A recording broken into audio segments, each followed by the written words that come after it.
Umpisa natin yung Learning Strand 1. Learning Strand 1 is communication skills in English and Filipino. Ang katumbas niya, nasabi ko na ito, inulit ko na kasi yung video. Ang katumbas niya ay English at saka Filipino. Okay? English at saka Filipino. Ano ang pag-aaralan natin dyan? Diba? Yung mga pangalan, pangalim, pandiwa, panguli, pangukol, pangangkong. Diba? Aktang pagpanitikan, pagkakaiba ng tula sa tula, salaysay sa salaysay, talumpati, balagtasan, nobela, fiksyon, depiksyon, alamat, parabola, pabula. Mga teorya pampanitikan. Okay, magsusuri rin tayo ng pelikula. Magpapanood ako sa inyo. Then, susunod natin. Paano nagsimula yung pelikula? Sino ang bida kontra bida? Ang flow, kasuktulan, paano naging wakas? Naintindihan? The next strand is the learning strand 2 or the scientific and critical thinking skills. Ang katumbas naman niya sa regular school ay science. Naintindihan? Ano na pag-aaralan natin dyan? Mga scientific method, science processes. Diba? Observing, predicting, measuring, classifying. Diba? Yung law of motion. Diba? Pag-compute ng velocity, speed, time. Yung mga substances, so colloid, suspension, substance, mixture, homogeneous, heterogeneous, homogeneous. O ha? Ano-ano pa? Yung parts of the body, mga system sa katawan.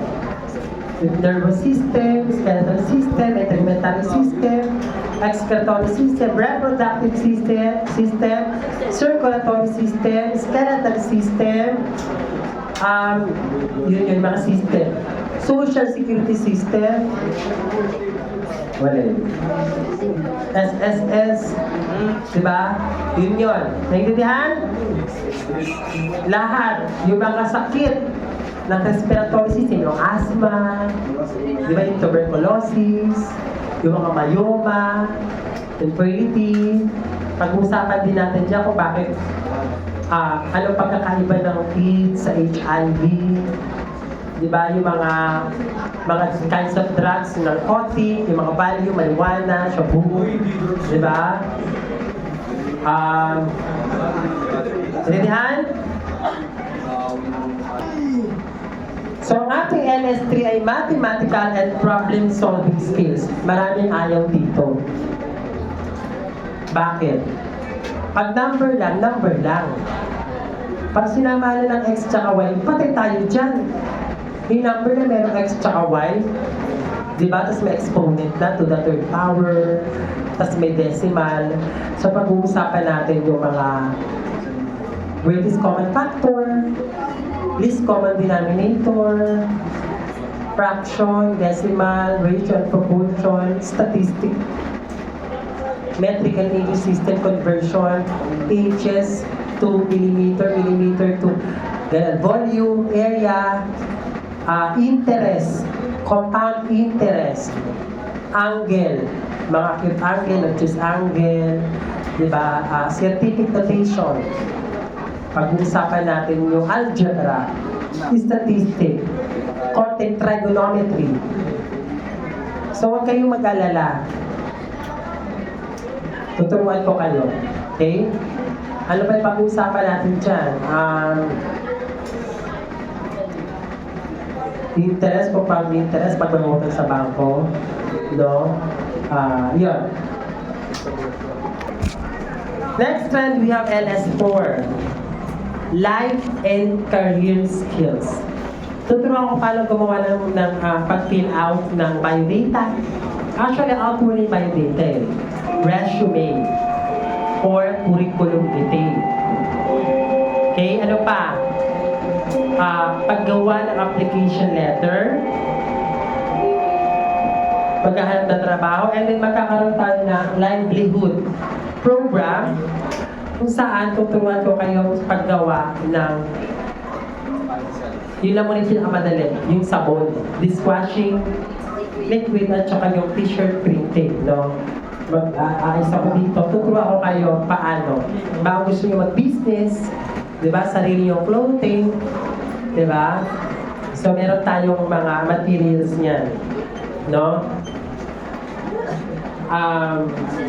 Pag dinegosyo rin, ang ituturo ko sa life and career skills. Kung paano dapat yung mga ugali ng isang negosyante. Di ba? LS5, understanding the self and society, katumbas naman niya ng araling panlipunan. Pag-uusapan natin, mga pagkakapwa-tao, pakikipagkapwa-tao. No? We will also discuss the renowned Filipinos, mga nagbigay ng karangalan, Lydia De Vega, Manny Pacquiao, Lea Salonga, Eduardo San Juan, Agapito Flores, Catriola Gray, Heidi Lynn Diaz, Paingit Omoseno, right? Efren Bata Reyes, yan. Gloria Diaz, yan. And we will also discuss the major religion of the world.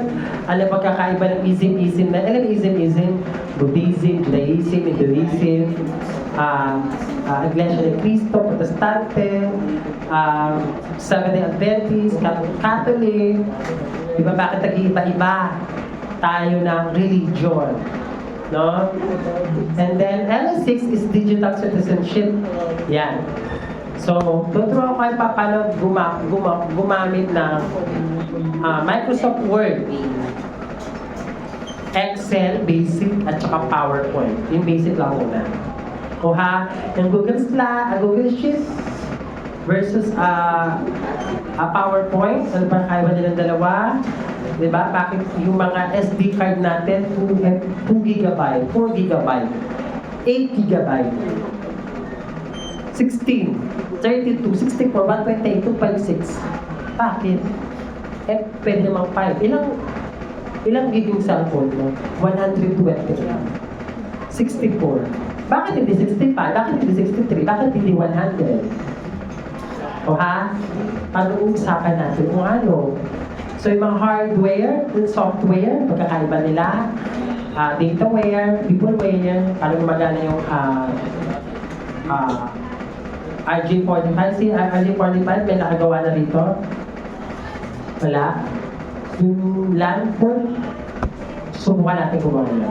So lahat yan, comprises, kung ano yung pag-aaralan sa junior high school, aaralin natin dito. Okay? Pero,